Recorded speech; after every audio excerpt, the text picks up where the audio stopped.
So here I am inside of Salesforce, and I just gave Bob Jones from Acme Manufacturing Company a demo, and I want to be able to follow up in a week to see what he thought of the demo and if he'd be open to providing any feedback.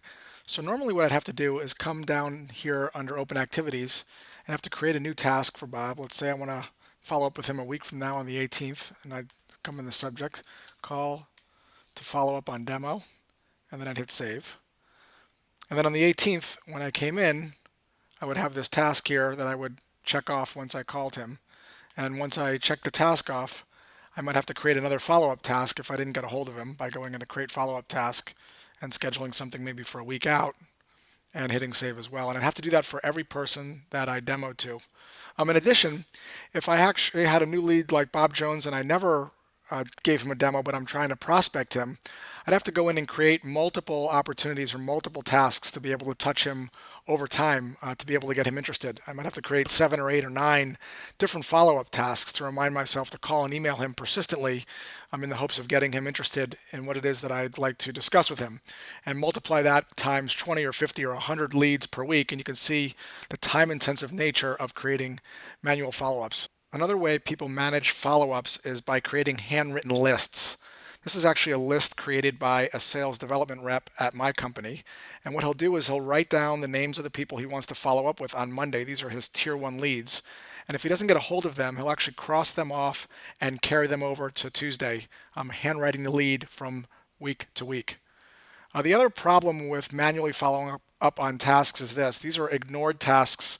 This is pretty prevalent in my organization, again, with SDRs. Because they're scheduling so many follow-up tasks, they have no idea how to prioritize them, and they become very daunting and paralyzing, resulting in lack of follow-ups. You can actually see here some tasks that are not completed, even though it's the end of the day on the 18th. This is the exact problem that Contact Flow solves. Let me show you how. Okay, so I'm logged into Contact Flow, and the first thing I'm going to do is create a flow or a sequence of steps that I want each contact to follow if they are put into a particular flow. So I do that by hitting the Add button and naming the flow. I'm going to call it Tier 1. The owner is the person creating the actual flow, and I can share this flow with the entire team or an individual rep, and this is really helpful in creating a consistent follow-up process that the entire team can follow without actually having to manually create tasks all the time. Down over here, I select the action, so I can select to leave a voicemail message, not leave a voicemail message, email, or create a recurring task, or an action that actually repeats itself or shows up on your dashboard after a certain amount of days. This is really helpful if you have clients and you want to contact them, let's say, every 60 days or so. For this example, I'm going to hit select. I'm going to select leave voicemail message. And down over here, I have to tell Contact Flow how long to wait before creating this task automatically on my dashboard. I'm going to say that I want to do this immediately. So anytime a contact is inserted into this flow, I want it to appear on my dashboard. I hit add step, and when I do, I can see it underneath here and the summary of steps for this particular workflow. Right now, there's just one step to call and leave a voicemail message, and it's going to create that task immediately. Let's do another one. I'm going to this time select email. And when I do here, again, time interval to wait, I'm going to say 3 days. So 3 days after I leave a voicemail message, I want to send this email. When I hit add step, I now can select an email template. I can also decide if I want this to be a new email or if I want to reference a previous email in the flow. This is great if you're using a nudge template and you want to remind people to read a previous email. Since this is just the first one, I'm going to say this is a new thread, and here's the copy I'm going to put in. Usual suspects on the bottom, bold, italic, underline, hyperlink picture. The eraser allows me to erase any formatting in case I'm pasting this in from Word, and the brackets allow me to insert custom fields into the template. I hit save, and now down over here we see that step 2 has been created to send an email 3 days after that. Once I hit save on this flow, it actually saves it, and I can see a summary of my flows over here. This is tier 1, that's what it was called. There's 2 steps in it.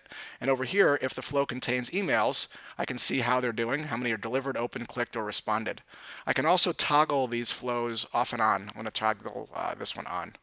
Okay, so the flows are set up. Now let's actually put people into a flow. So I'm going to click the contacts button over here, and there's a bunch of ways to get contacts in. Probably the most prevalent way will be to import them from a CSV file.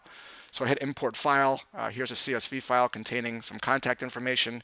You'll notice over here in column H, I have a column called flow, and I'm actually naming the actual flow over here. I obviously can put people into different flows that have different rules or tasks. Right now, everybody's in the same tier 1 flow. Once I import them, they show up here. I can see the company, the contact, the flow, and when it was created.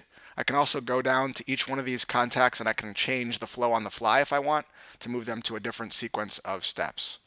Once that's done, I'm going to hit my dashboard and I'm actually going to now see all of the to-dos that I have for a day. So this is as a sales rep when I come in the morning, will be my primary screen. You can see at the top, these are the activities that I have to go today. So it shows you a little bit of a progress indicator to motivate you, hopefully. Company contacts.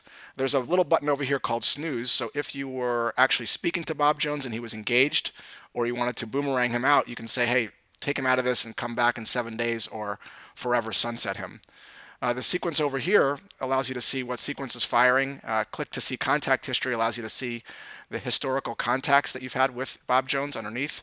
Priority is an interesting little area that shows how hot the lead is based on their intent. So if they're opening emails or clicking, the algorithm will be able to determine how hot they are and move them to the top of the list for better priority follow-up. Let me show you how this works. I'm actually going to make a phone call now to Pete Armour. All I have to do is just click this phone button. It actually calls Pete Armour right from within the app and logs the call automatically. Once that call is finished, you'll notice that it removes itself automatically from the to-do list and my activity count goes from 4 to 3. I'm going to now email Bob Jones. I'm going to hit the email button. We can see that email from the last screen that we set it up in. I could change it, select a different template if I want, modify it, hit send, and you'll notice now the activity count has gone from 3 to 2. That should give you a high-level understanding of how Contact Flow works. Thanks so much for taking the time to check it out, and I'm looking forward to your feedback.